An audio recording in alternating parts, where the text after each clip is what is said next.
This time on Tom Sox Weekly, we're going to see how well our dangerous duo of coaches know each other. We're also going to get an inside look on one of the sessions of our annual Tom Sox Youth Baseball Camp. Let's go. Welcome back to Tom Sox Weekly, presented by Zoom Indoor Cycling. I'm your host, Joe Callahan Jr. We're now going to bring you to what summer is all about, camp. Our Destiny Sanchez takes us to the field to chat with some of our potential future Tom Sox players. Hey Tom Sox TV, I'm Destiny Sanchez, and I'm here at the annual Tom Sox Youth Baseball Camp. I got to chat with a few aspiring Tom Sox players on what it's like to be here today on this Tuesday morning, as well as a few of the current Tom Sox players on giving these rookies a few tips. Despite the successes the team has had so far, there's still so much to learn as our players got a chance to be coaches today. I'm here with VCU's Logan Amos. Logan, what has been your favorite part of camp today? My favorite part of camp is how much fun they have, how much they love baseball. Just wanting to get out here and play like we used to when we were young. What are some coaching tips you've been giving these players today? I just tell them to keep trying their best, just get better, a little bit better at everything. If you pick up one thing from every station, then you get that much better, just a little bit. Great advice. And do you think there's any future Tom Sox players at this camp today? There could definitely be some Tom Sox players here at this camp.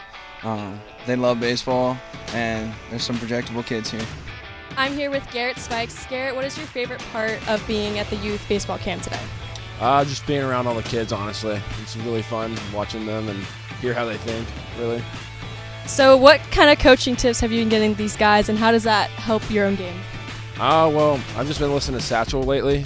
He's been telling me parties out front, so I'm telling these kids parties out front. Very nice. And do you think there's any future Tom Sox players at this camp today? Oh, there definitely are.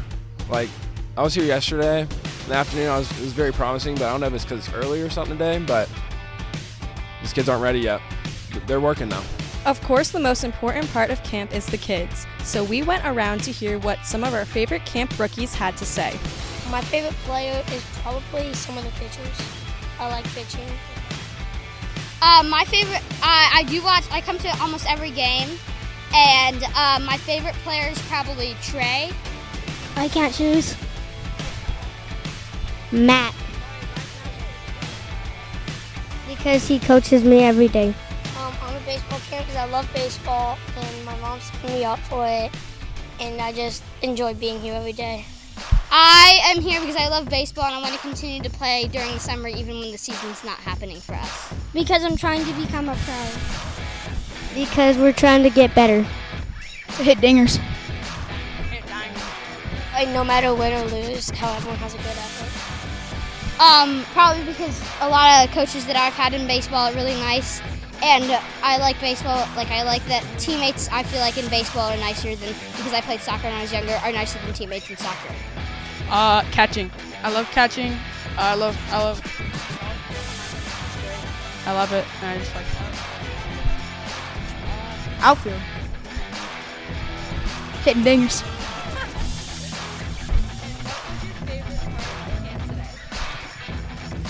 Well, everything.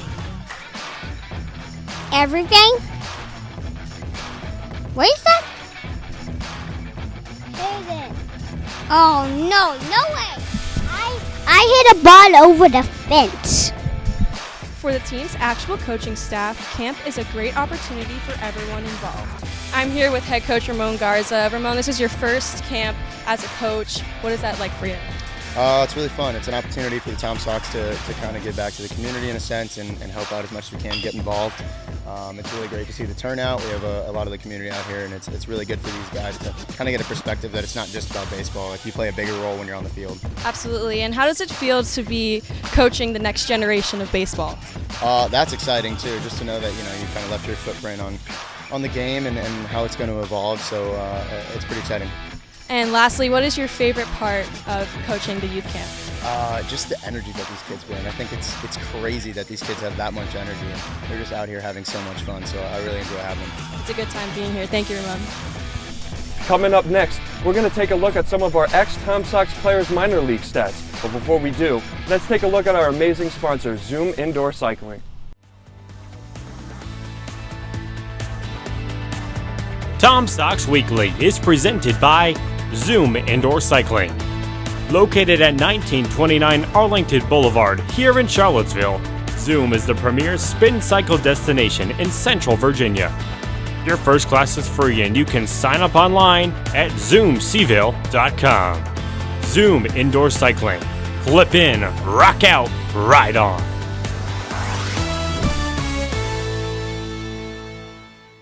The Tom Sox have a number of players make it to professional baseball, with the potential of even more coming in this week's MiLB draft. Will Trout checks in on how some of our former players have been performing in the minors. The Tom Sox have placed a ton of players on minor league squads lately, with 20 players being taken in the last 3 drafts. With this year's draft coming up this week, let's check in and see how your former Tom Sox are doing in their minor league stints. We'll start things off with a pair of 2017 Tom Sox who are sharing time on the same squad. Connor Gillespie and Nick Roth are both members of the Aberdeen Ironbirds, the high A affiliate of the Baltimore Orioles. Gillespie was a main contributor in the Sox's first championship run in 2017 and has continued to pitch well in pro ball. Splitting time as a starter and a reliever, he currently has a 6-3 record with a 3.11 ERA and has 78 strikeouts so far on the year, continuing to do what he did during his summer here in Charlottesville. His teammate Roth is having a solid year as well.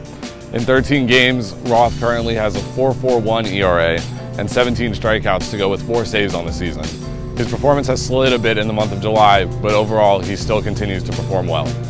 Another 2017 player with a lot of potential is former Sox shortstop Bryce Windham. Windham converted to catcher after being drafted and currently has a .263 batting average through 3 minor league seasons. He struggled to open the season, but through the month of July has been batting .294, a significant step up. His former ODU teammate Kyle Battle was picked up as an undrafted free agent by the Yankees. Battle has struggled to open his pro career, batting with just .192 this year with 7 RBIs, 9 stolen bases, and 1 home run. He spent a little over a month on the injured list in April and May and is still struggling to find his way back in Tampa. A few of our 2018 guys are now in the minors, starting with VCU's Zach Ching. Ching was drafted by the Dodgers in the 10th round in 2019, but has struggled to see time with their high A affiliate due to an injury in early May. Ching only has 58 at-bats so far this year and has remained on the 7-day IL. His former Sox teammate Patrick McCole, who was drafted just 3 picks after, plays for the Oakland Athletics affiliate in Lansing. McCole is batting .168 with 6 RBIs and 19 runs scored so far this year. Evan Justice made his name as a starter for Charlottesville before thriving in North Carolina State's bullpen in 2021. He was drafted in the 5th round by the Rockies and is pitching for their high A affiliate in Spokane. Justice hasn't been able to be served this year, however, as he's dealt with an injury since the start of the minor league season. Bradley Hanner only pitched a couple of games for the Sox in 2018, but has been pitching well in the pros so far. Drafted by the Twins in 2019, Hanner has a 3.41 ERA in 25 games on the season to go with 37 strikeouts. Jared Weatherby won the 2018 BBL Pitcher of the Year award after an outstanding season as both a starter and a reliever. Through his minor league career, he's worked exclusively as a reliever, and after being picked up by the Phillies last summer, he has a 3.95 ERA with 22 strikeouts and opponents batting .130 this season. By far the highest draft pick in Sox history is Kyle Nicholas, who was taken in one of the competitive balance rounds in the 2020 draft. After being selected by the Marlins, he was then dealt to the Pirates, where he has spent time with their AA affiliate. He has a 4.27 ERA in 13 starts and has struck out 64 batters in 52 2/3 innings. A couple of 2019 guys have been making a mark in the pros as well. Alaska Abney was the first 2019 player drafted after being picked in the 15th round by the Indians last year. Now in high A for Lake County, Abney has a 3.99 ERA in 25 games out of the bullpen and striking out 33 batters in the process.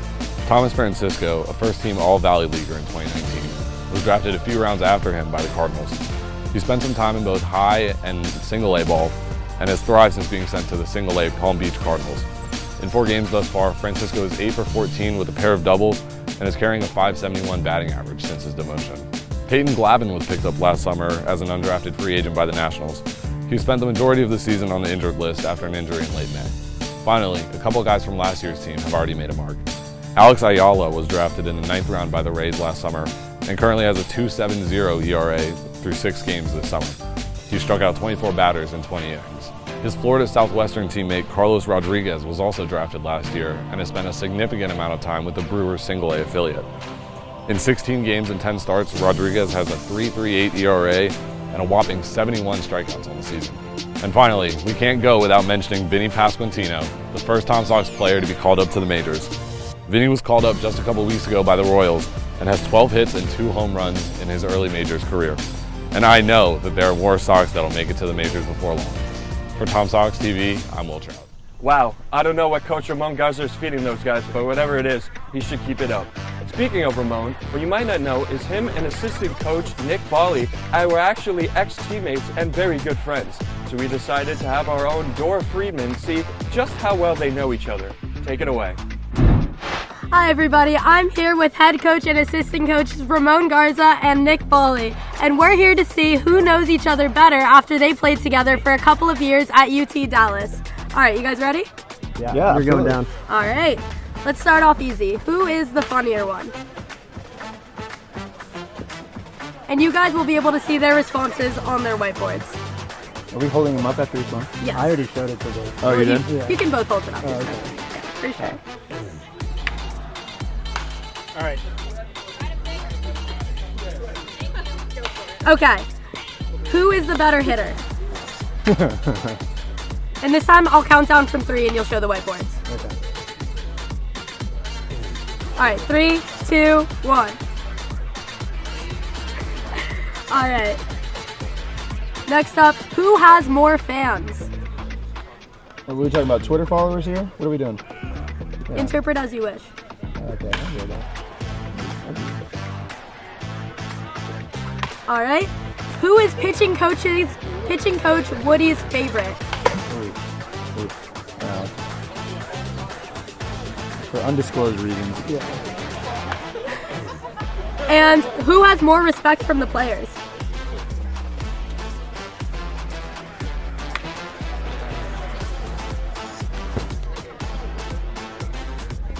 Are we, oh my God, you're showing it? Yeah, Yep. okay. Yep. All right. Which one of you is smarter than the other?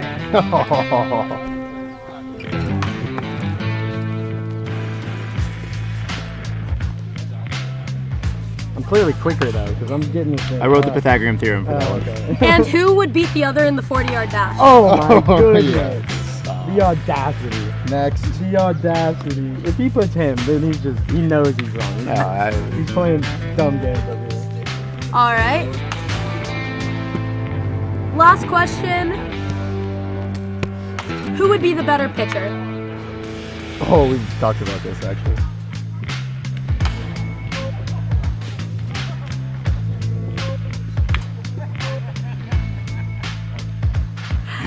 All right, that's it. Thank you guys so much for joining us and have a great week. Before we let you go, let's take a look at what the Tom Sox are up to in their last week of the regular season.